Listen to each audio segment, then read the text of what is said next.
Selamat sore sahabat-sahabat Rumah Hijau Net dimanapun berada. Kembali bertemu dengan saya Andito, Urban Farmer dan Motif Farmer dari Cipinang Muara, Jakarta Timur. Apa kabar sahabat semua di sore hari yang berbahagia ini, di hari Rabu sore tanggal 20 Oktober 2021, hari dimana video ini direkam, ditayangkan di live Instagram. Semoga semua dalam keadaan sehat ya sahabat semua. Dan sebelum saya melanjutkan ngobrol sore kali ini, saya mau menyampaikan permohonan maaf agak sedikit terlambat, sekitar 5 menit ya teman-teman. Di beberapa grup WhatsApp yang saya broadcast ada yang bertanya kok belum mulai-mulai. Mohon maaf, kali ini sedikit spesial ngobrol sorenya karena ada sedikit sedikit tayangan visual. Biasanya kalau ngobrol sore ngobrol-ngobrol seperti ini saja, tapi ini ada sedikit tayangan visual. Saya mau ada sedikit demo untuk kemudian bagi apa sih yang saya lakukan biasanya sehari-hari terhadap ekoenzim saya. Nah, dan saya juga mohon maaf nih teman-teman, suasana di rumah saya masih suasana renovasi. Jadi kalau di audionya sahabat semua ada bunyi ketok-ketok, ada bunyi renovasi, karena memang rumah saya masih sedang dalam proses renovasi. Mudah-mudahan tidak mengurangi informasi ataupun hal-hal baik yang bisa teman-teman dapatkan di video kali ini. Ya, sahabat semua, di sore hari ini saya bersyukur sekali karena apa? Karena pelatihan atau program belajar composting online yang batch ke-6 itu sudah selesai kulwapnya. Jadi sudah rangkaian kulwap sudah selesai, kulwap 1 sampai ke 7. Loh, bukannya ada 8 langkah Mas katanya yang di dalam proses composting yang kemudian akan dapat membantu mengubah sampah organik kita menjadi pupuk organik. Iya betul, ada 8 langkah. Langkah ke-8-nya itu nanti akan saya jelaskan di Kulzum hari Sabtu nanti. Ya, hari Sabtu nanti di Kulzum akan saya jelaskan tentang langkah ke-8-nya apa. Nah, sekarang saya mau sematkan dulu judul sore ini supaya buat teman-teman yang baru bergabung seperti Kak Noni Berti ya, Kak Berti ini pertamax nih kelihatan di layar Instagram saya, disambung sama Kak Rere. Wah, ini sih kalau Kak Rere ini jagoannya atau sudah pakarnya hidup-hidup urban farming ya, hidup-hidup go green. Silakan teman-teman langsung mampir saja ke Instagramnya Kak Rere untuk melihat aktivitas inspiratif beliau. Sehat ya Kak Rere ya, lama nih kita nggak ngobrol-ngobrol lagi. Ya sahabat semua, di sore hari ini saya ingin sedikit berbagi apa yang menjadi katakanlah keseharian saya ketika mulai bersahabat, mulai bercengkrama dengan ekoenzim. Ya, siapa di sini yang mungkin sudah menjadi praktisi ekoenzim? Wah, coba mungkin bisa tuliskan di kolom komentar gitu ya. Atau kemudian mungkin teman-teman sedang tertarik dengan ekoenzim dan ingin tahu bagaimana sih cara mengaplikasikannya dalam keseharian. Nah, kalau teman-teman coba googling atau mungkin mengikuti pelatihan-pelatihan ekoenzim atau kemudian cari informasinya, ekoenzim ini menjadi sebuah hal yang sangat menarik karena sangat bisa diaplikasikan dalam kebutuhan kita sehari-hari. Nah, di dalam sore hari ini saya tidak akan membagikan atau menginfokan hal-hal yang tidak saya lakukan karena banyak sekali manfaat ekoenzim, bahkan sampai seperti desinfektan dan sebagainya. Nah, saya akan berbagi apa yang sudah dan masih terus saya lakukan. Karena apa? Saya senang banget sama ekoenzim ini karena dia betul-betul membantu. Yang jelas pertama adalah mengolah sisa bahan organik kita menjadi hal yang kembali bermanfaat. Itu dulu nomor satunya. Jadi seperti yang saya sharingkan di pelatihan atau program belajar composting online-nya teman-teman, yang mungkin sebagian ada yang menyaksikan atau mungkin teman-teman yang ikut di Instagram live maupun IGTV kali ini adalah salah satu atau di antara pesertanya. Teman-teman tahu bahwa goal dari belajar composting online itu adalah bagaimana kita bisa melihat sisa bahan organik kita bukan hanya sebagai sampah gitu ya teman-teman ya. Ketika dia terpilah, ketika dia tidak kecampur sama anorganik, itu ternyata adalah sumber kehidupan, itu adalah sumber nutrisi, sehingga diharapkan kita bisa menjadi lebih appreciate lagi, kita bisa lebih menghargai lagi apa yang menjadi sisa dari bahan organik. Itu bukan sampah teman-teman, selama dia terpilah. Nah, jadi sebetulnya goal atau tujuan dari belajar composting online itu adalah kita lebih mindful. Sekarang lagi cukup banyak ya mungkin, atau di lingkaran saya lagi cukup banyak bermunculan kata-kata mindfulness atau mindful atau hadir penuh, atau menjadikan katakanlah di era penuh distraksi ini, di era penuh katakanlah informasi sangat banyak ya teman-teman ya, informasi apa aja, informasi yang baik-baik bahkan yang tidak baik gitu ya, itu sangat banyak berseliweran. Kita nggak usah ngomongin informasi tidak baik deh, informasi baik aja gitu ya, katakanlah ilmu seputar ngompos deh gitu, nggak usah jauh-jauh juga. Ilmu seputar ngompos itu banyak banget ilmunya ya, ada metode composting aneka macam-macam, ada apa sebutin, ada lubang organik, kompos pot, biopori, lalu kemudian ada ekoenzim, ada kemudian takakura, ada kemudian metode biosluri dan sebagainya. Oh banyak banget ya metode composting. Itu saja membuat kita jadi berpikir, jadi memikirkan mana metode yang terbaik. Nah, berdasarkan apa yang saya jalani, ternyata metode yang terbaik adalah metode yang paling dekat dengan yang bisa teman-teman lakukan. Karena itu kalau mungkin sahabat-sahabat di sini ada yang peserta dari belajar composting online, bersyukur saya udah masuk batch 6 ya. Teman-teman ada yang mau ikutan, mungkin kalian mau ikutan, jika tidak ada aral melintang atau hal-hal yang menunda dan sebagainya, minggu depan akan dibuka batch ketujuhnya ya. Jadi silakan teman-teman yang mau ikutan di batch 7 akan saya buka di minggu depan, karena sudah ada beberapa waiting list nih yang kadang kebetulan ketika masuk ya sudah jalan nih batch 6-nya, udah masuk di kulap kedua. Sayang kalau kemudian dipaksakan ikut, nanti apa ya, ketinggalan ritmenya, karena saya mencoba membuat sebuah alur, sebuah perjalanan sehingga sebelum kita masuk ke proses atau teknik ngomposnya, teman-teman tuh perlu merasakan dulu kenapa sih kita perlu ngompos gitu. Emangnya apa dampak kita ngompos? Kalau teman-teman tahu dampak kita ngompos, Mbak Rere paling ngerti nih. Dampak kita ngompos adalah sangat luar biasa, mengurangi 40-80% tumpukan sampah kita sehari-hari. Nggak percaya? Coba deh. Begitu teman-teman memilah sisa bahan organiknya, akan kerasa banget bahwa sisa atau sampah yang mungkin selama ini dihasilkan di depan rumah itu kok tiba-tiba kayak cepet banget hilangnya, cepet banget berkurangnya, atau kita jadi melihat nggak numpuk ya gitu. Karena memang nggak numpuk. Apa? Karena begitu yang anorganik terpilah, andai kata mungkin teman-teman di sekitar rumahnya ada, katakan ada pemulung dan sebagainya, mereka bisa ngambil banyak dari tempat sampah kita. Karena apa? Tidak tercampur sama bahan yang organiknya kan gitu. Nah begitu juga apalagi kemudian teman-teman melakukan pemilahan level 2. Level 2 itu maksudnya gimana Mas Andito? Kan level satunya kan teman-teman punya 2 tempat sampah nih, anorganik sama yang organik. Nah, begitu yang anorganiknya terpilah, teman-teman masuk ke pemilahan level 2. Masuk lagi, dipilah berdasarkan setidaknya 3 jenis dulu. Kertas, kardus, baru kemudian plastik, aneka plastik. Nanti ada level 3-nya lagi, lebih detail lagi. Tapi begitu teman-teman bisa memilah menjadi 3 hal ini saja. Jadi kertas, kardus, atau mungkin nambah juga duplek ya. Duplek tuh karton-karton. Nah misalnya teman-teman dapat hantaran kondangan yang biasanya karton plastiknya warna putih abu-abu itu, nah itu termasuk duplek. Kemudian plastik bungkus-bungkus atau wadah-wadah kotak bekas martabak misalnya, nah itu juga biasanya duplek. Nah Anda pilih itu, satu lagi plastik, aneka plastik, udah semua plastik masuk ke satu tempat sampah dengan catatan tidak basah dan tidak kotor gitu ya, dicuci sedikit. Itu aja teman-teman sudah mengurangi banyak banget atau bukan sampahnya. Nah sekarang teman-teman bisa bayangkan betapa besar manfaatnya kita melakukan proses itu. Itu yang ingin saya perkenalkan sebetulnya di program belajar composting online. Jadi sebetulnya isinya kalau buat teman-teman yang ikut udah tahu, itu sih nggak sederhana banget ilmunya ya. Biasa aja kok ya, karena memang banyak ilmunya. Bedanya adalah kita ngerjainnya bareng-bareng, ada komunitasnya. Nanti kalau teman-teman memang ingin terus belajar atau ya kita ngobrol bareng seputar urban farming lebih panjang lagi, saya ada grup sahabat rumah hijau namanya. Nah itu teman-teman yang berhasil menyelesaikan segala prosesnya bisa nanti ada kuesioner lagi, ada form lagi, coba diisi. Kalau misalnya saya anggap oke teman-teman memang menjalankan dan senang banget dalam dunia perkomposan, saya akan masukkan ke dalam grup sahabat rumah hijau, grup WhatsApp.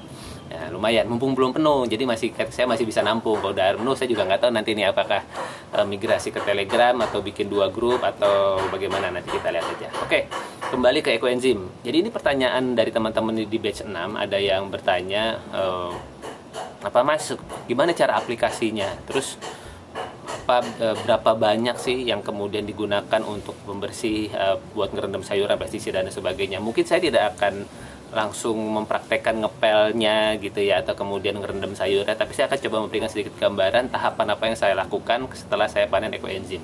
Jadi ini ekoenzim teman-teman, bagaimana cara buatnya teman-teman bisa langsung aja googling di channel YouTube saya ada tutorialnya, saya ada beberapa video yang sudah membahas tentang ekoenzim, mungkin teman-teman ingin mencari informasinya dengan lebih dalam. Nah, ini kebetulan ekoenzim yang sudah saya buat.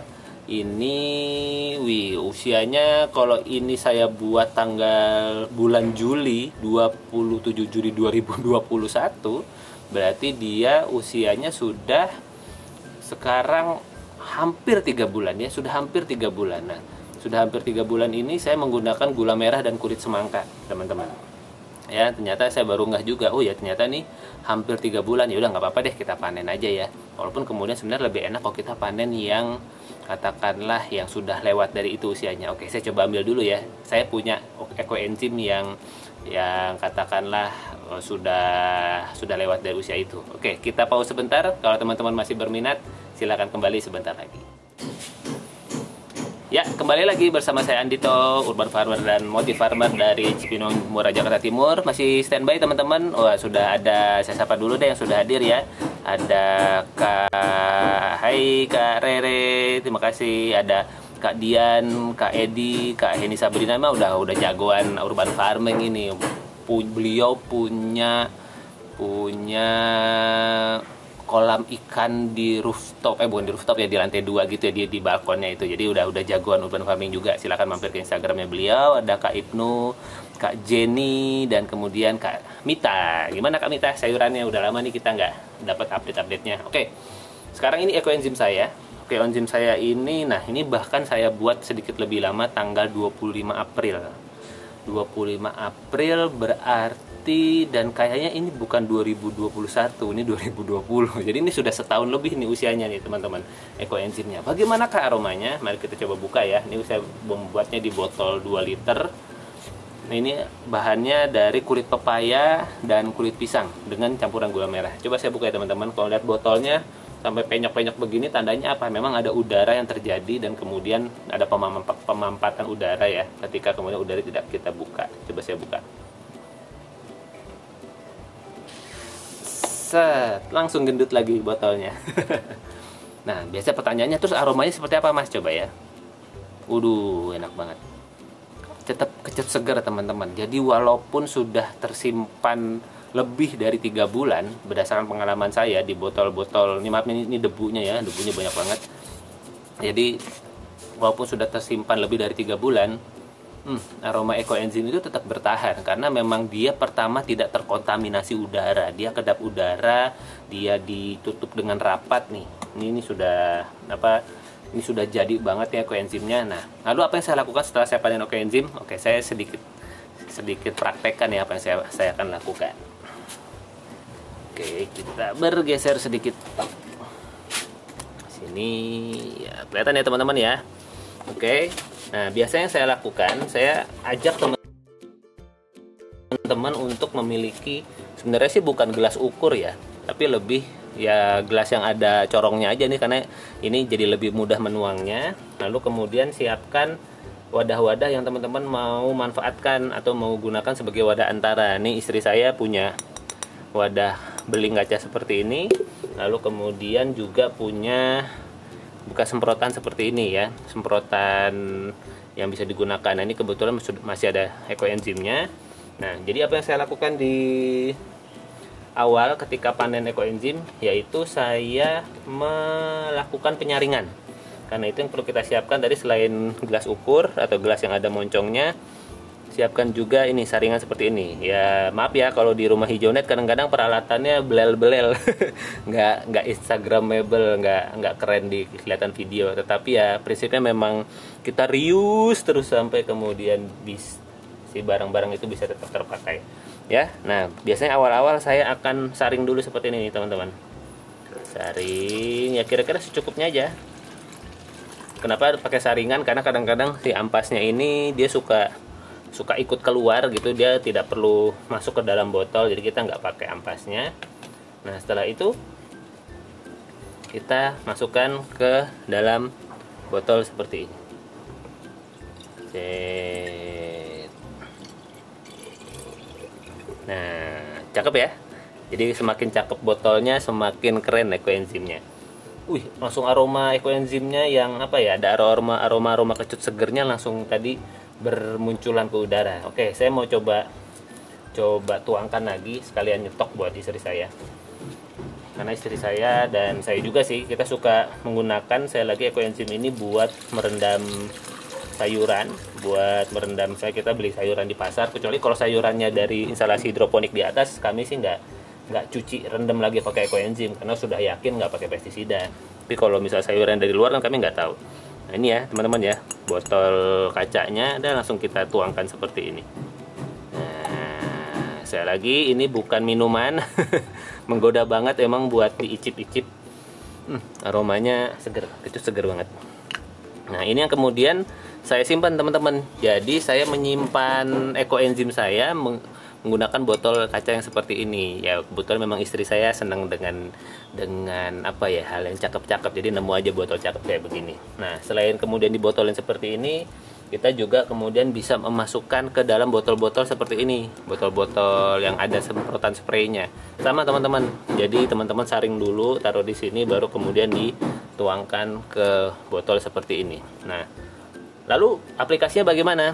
Jadi ada dua jenis aplikasi, model aplikasi. Yang pertama adalah tentu saya menggunakan yang model semprot seperti ini. Jadi ketika kemudian kompor katakanlah kita habis menggoreng sesuatu gitu ya, atau habis masak, ada minyak-minyak nyiprat di sekitar kompor dan sebagainya, istri saya tuh sudah menyiapkan sebuah lap dan kemudian udah disemprotin ya teman-teman, semprotin ke atas kompor, set, langsung digosok-gosok seperti itu, udah deh jadi. Kemudian si ekoenzim ini bisa mengambil minyak sambil kemudian memberikan aroma segar di dapur kita. Keren ya aplikasinya seperti itu. Nah terus ada pertanyaan berikutnya, kalau buat merendam sayuran bagaimana mas? Nah saya pakai yang botol ini. Jadi takarannya sih nggak bebas ya, terserah kita. Kalau saya sih sedikit saja misalnya begini. Contoh misalnya saya mau membersihkan sayur saya di dalam wadah seperti ini. Nah ketika saya punya wadah seperti ini, saya isi air dulu, isi air agak penuh. Lalu seberapa banyak ekoenzimnya? Nih kira-kira segini nih teman-teman. Ini buat contoh ilustrasi aja ya. Jadi contohnya misalnya udah saya isi air, udah tinggal tuang aja. Ya kurang lebih segitulah teman-teman. Nggak terlalu banyak ya. Coba kalau kita ukur di gelas ukur, bisa antara, kalau lihat ukurannya ini mungkin hanya sekitar 50 mili aja tuh. 50 sampai 100 mili, tergantung teman-teman mau pakai seberapa banyak. Dan kalau buat saya sih nggak usah banyak-banyak. Bahkan saya juga memakai si ekoenzim ini untuk mencuci air beras pertama. Asik ya. Jadi air cucian beras pertama itu kadang-kadang kan beras yang kita ambil dari pasar dan sebagainya mungkin ada pestisidanya. Nah itu saya juga rendam pakai ekoenzim juga. Jadi ketika cucian beras pertama saya pakai ekoenzim gitu. Jadi dia pun juga punya fungsi. Setelah itu kita cuci beras yang kedua lagi, baru yang ketiga kita masak dan sebagainya. Nah, jadi memang ketika teman-teman panen ekoenzim, menempatkannya di dalam botol seperti ini yang sudah disaring, ya, yang sudah melalui proses penyaringan dengan gelas ukur juga saringan seperti ini, itu akan memudahkan prosesnya di dalam katakanlah teman-teman melakukan aplikasinya ke sehari-hari. Untuk ngepel gimana? Sama, kurang lebih seperti itu. Mungkin kalau tadi nuanginnya tadi yang buat nyuci buah kurang lebih begitu, untuk yang ngepel kira-kira 2-3 kalinya, tergantung perasaan saya aja gitu. Nah, oh ya ada juga pertanyaan begini. Terus berarti ekoenzim itu apakah ada busanya? Nah, busa ini juga menarik nih teman-teman. Kadang-kadang kita nggak perlu berbusa kok untuk kemudian mendapatkan kebersihan. Kalau teman-teman mempelajari kimia, busa itu sebetulnya dihadirkan oleh sebuah proses kimia tertentu gitu ya, sehingga kemudian menghasilkan busa. Nah busa itu mau menunjukkan kesan kayaknya bersih, padahal nggak ada busa pun juga bisa bersih. Itu yang terjadi sama ekoenzim ini. Kalau teman-teman tangannya kena minyak, terus kemudian cuci tangannya langsung pakai ekoenzim, itu bisa langsung keset. Nah, karena apa? Karena memang ekoenzim ini bisa menarik minyak. Tentu kemudian kekuatan menarik minyaknya tidak sepowerful racikan kimia mungkin dalam sabun cuci piring dan sabun deterjen dan sebagainya, karena kalau mereka memang didesain khusus buat itu ya. Kalau ini kan dia adalah hasil fermentasi yang kemudian sangat unik, tergantung sisa buahnya, tergantung kadar airnya. Kalau kita pakai airnya mungkin air tanah di rumah saya sama air tanah di rumah teman-teman yang nonton juga bisa berbeda gitu kadarnya. Jadi ini betul-betul sesuatu yang sifatnya alami, sehingga kita perlu sering menggunakan, perlu sering membuat untuk kemudian mendapatkan sebuah rasa. Oh, takarannya kurang lebih segini nih. Dan itulah asiknya di dalam dunia perkomposan. Tidak ada sebuah aturan baku. Kalau aturan baku sih buat saya hanya di ekoenzim aja, di perbandingan 1 banding 10 1 banding 5 banding 10-nya itu untuk kemudian membuat ekoenzimnya lebih terukur. Tapi kemudian dalam aplikasinya bebas saja teman-teman. Nah, termasuk kemudian ketika saya memanfaatkannya untuk katakanlah ini ya, misalnya saya punya botol semprotan seperti ini, ya udah untuk kemudian saya campur dengan ekoenzimnya sekitar 100 ml, masukin ke botol ini, udah tinggal semprotin aja nanti ke tanaman gitu. Nah, itu sudah jadi bagian dari pupuk organik cair yang bisa kita manfaatkan untuk tanaman. Nah, sekarang pertanyaan selanjutnya adalah bagaimana kalau berarti kembali ke yang busa tadi ya. Jadi kalau busa itu, kalau menurut sepengalaman saya, apalagi ketika saya ngepel lantai, saya nggak perlu busa. Jadi cukup air dan ekoenzim, rumah saya sudah terasa kesat dan harum segar. Wah, udah cocok buat promosi alat-alat kebersihan. Ya, saya merasakan hal itu teman-teman. Enak banget. Jadi ekoenzim ini enak banget. Dan kemudian saya ingin sedikitkan sharing tentang, jadi pertanyaannya itu di teman-teman batch 6 ada yang bertanya, terus si sisa residunya ini fungsinya seperti apa? Oke, saya coba panen dulu semua ya. Saya coba panen semua dulu, kayaknya ini cukup nih si gelas ukurnya. Oke, saya coba panen dulu semua.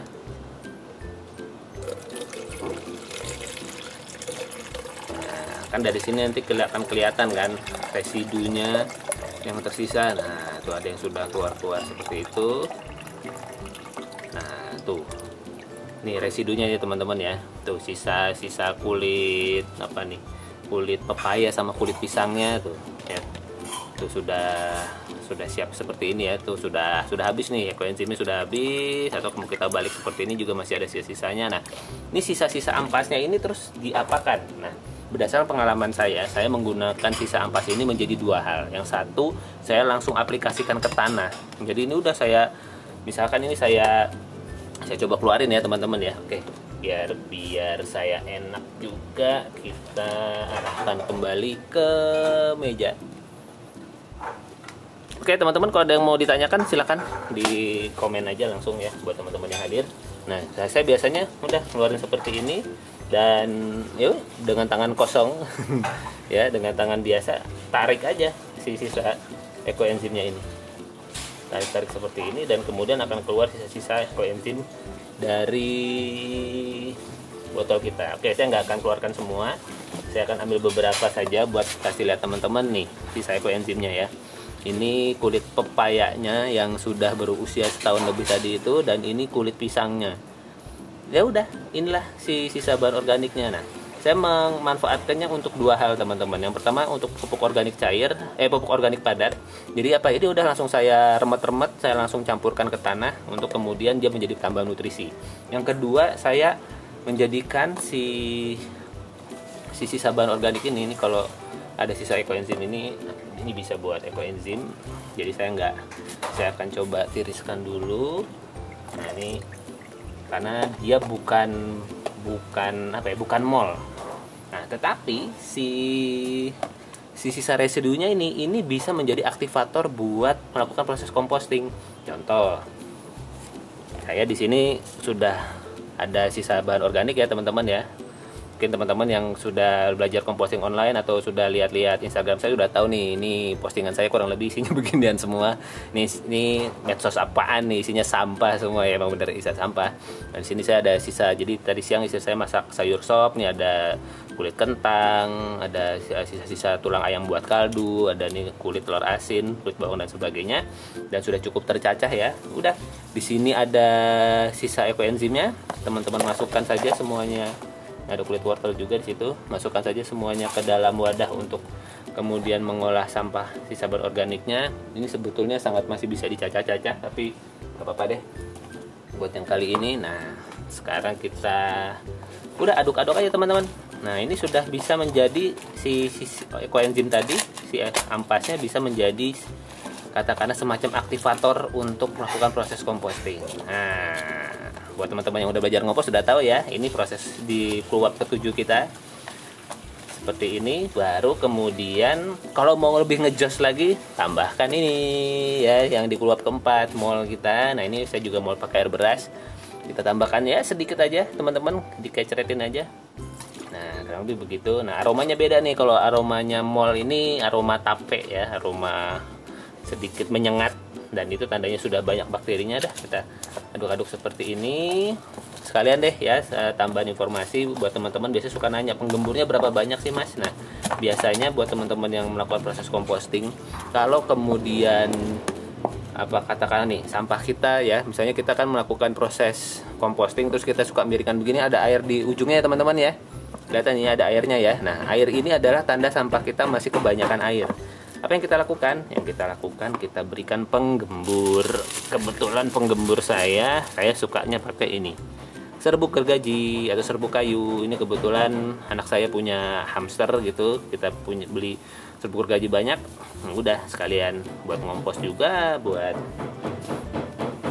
hamster juga. Nah, begitu kita masukkan seperti ini, terus kita aduk-aduk lagi, maka kita akan lihat nih. Kalau kita miringin lagi, masih ada airnya, masih ada. Ya udah, si penggemburnya tadi itu fungsinya adalah untuk mengambil kadar air yang tadi ada di bawah itu, sambil dia juga ngambil katakanlah kadar air yang ada di sampah-sampah yang lain. Oke, nah udah seperti ini, sudah tercampur semua. Lalu sekalian aja, karena kita sudah dekat banget sama komposternya. Langsung aja kita masukkan ke komposter. Nih ya, ini komposter saya. Lihat ya teman-teman. Miring sebentar. Nah, teman-teman bisa lihat tuh. Sudah mulai menghitam ya sisa bahan organik di kompos saya. Udah tinggal cemplungin aja semuanya ke sini. Masukkan semuanya. Sip. Gitu teman-teman. Setelah selesai ya udah kita tutup. Oke, sahabat semua, itu tadi sedikit demonstrasi hari gini. Ya pertunjukan atau kemudian sharing-sharing seputar apa yang biasa saya lakukan sehari-hari dalam skala yang macam-macam ya. Tadi sih skala kecil ya, biasanya saya sisa bahan organiknya bisa 3 atau 4 kalinya yang tadi saya tunjukkan, dan metodenya sama persis buat teman-teman. Mungkin ada di batch 6 yang ikut kali ini. Ya itulah yang saya lakukan sehari-hari teman-teman, begitu. Jadi betul-betul sisa bahan organik itu saya olah sendiri, saya gunakan ekoenzim ampasnya ekoenzim sebagai aktivator. Kalau nggak ada pun ya udah saya pakai mol ini. Mol jangan lupa tadi dicacah. Kalau tadi sih sebetulnya si kulit wortelnya sangat bisa dipotong-potong lagi, tapi karena dia kulit wortel, berdasarkan pengalaman saya dia akan susutnya tuh susut gitu.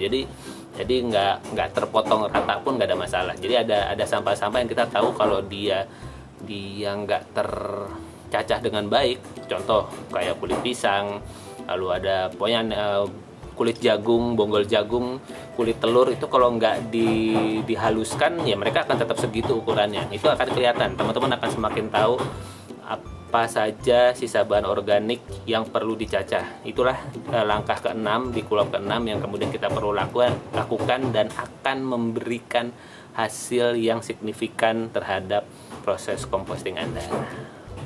Percaya atau kemudian pengen mencoba, silakan langsung dicoba. Jadi siapa tahu itu bisa bermanfaat untuk kemudian kita bisa mengolah sisa bahan organik kita dengan lebih baik. Oke sahabat semua, itu yang ingin saya sampaikan seputar ekoenzim di ngobrol sore kali ini. Dan saya lihat dulu ya buat teman-teman yang sudah hadir. Siapa ya? Ada Kak Rani, ada Kak Teguh. Ini Mas Bro Harmoko nih dari Surabaya. Ada Kak Lotus, Bro Nadim, apa kabar nih? Lama kita nggak ketemu ya Bro. Ada Kak Muklis, nih Kak Asri ya. Ketemu kita di sini Kak Amin Vincent, ada Kak Lesung, Kak Esti. Oke. Karena tidak ada pertanyaan, seputar apa yang ingin disampaikan sore ini. Sekali lagi teman-teman, ekoenzim bagi saya adalah sebuah cara atau metode untuk membantu kita bisa memilah dan mengolah sisa bahan organik kita sehari-hari dengan cara yang cakep banget. Memang prosesnya lama 3 bulan, tetapi hasilnya luar biasa. Bisa kita teman-teman gunakan untuk apapun. Silakan teman-teman googling, ada teman. Ada banyak manfaat ekoenzim. Nah, yang paling katakanlah yang paling sering saya pakai adalah buat pembersih, dan itu sangat luar biasa. Oke, sahabat semua, terima kasih atas kehadirannya. Ada warung kopi Obos ini tetangga saya kayaknya ya, di sekitar Cipinang Muara ya. Mudah-mudahan lancar nih warung kopinya, warung kopi Obos. Ada Kak Simbolon Vera juga. Baik, terima kasih teman-teman. Kalau ada pertanyaan seputar ekoenzim, seputar belajar composting online, atau hal-hal yang ingin teman-teman tanyakan, silakan tinggalkan saja di kolom komentar video ini, atau katakanlah boleh japri ke media-media sosial saya. Kalau teman-teman tahu, saya ada di Facebook, Twitter, Instagram, dan sebagainya. Siapa tahu kemudian kita bisa sama-sama menjadi bagian dari orang-orang yang ingin menjaga tempat tinggal kita untuk menjadi tempat tinggal yang lebih baik lagi, karena proses pemilahan dan pengolahan sampah rumah tangga sudah kita lakukan sendiri. Karena betul loh teman-teman, 40-80% sampah yang menumpuk di TPS dan TPA itu akan berkurang sekian banyaknya kalau kita mau melakukan proses composting dari rumah kita sendiri. Karena itu saya sangat semangat untuk terus mengadakan program belajar composting online, berapapun yang hadir ya, mau 5 orang, 10 orang, 20 orang, 100 orang, 1000 orang, 1.000.000 orang pun, yuk kita kemudian kita sama-sama mengolah sisa bahan organik kita, supaya kemudian teman-teman bisa kita sama-sama mewariskan bumi yang baik untuk siapapun yang tinggal di sini. Kan usia kita di bumi ini ya berapa ya, paling cuma 80 tahun, bisa 100 tahun aja rezeki banget ya teman-teman. Bagaimana kalau kemudian kita memanfaatkan alokasi waktu yang diberikan Tuhan kepada kita untuk kemudian kita sama-sama menjaga bumi kita menjadi lebih baik lagi. Saya Andito, sampai kita ketemu di Ngobrol Sore Urban Farming episode selanjutnya. Terima kasih teman-teman, sehat-sehat.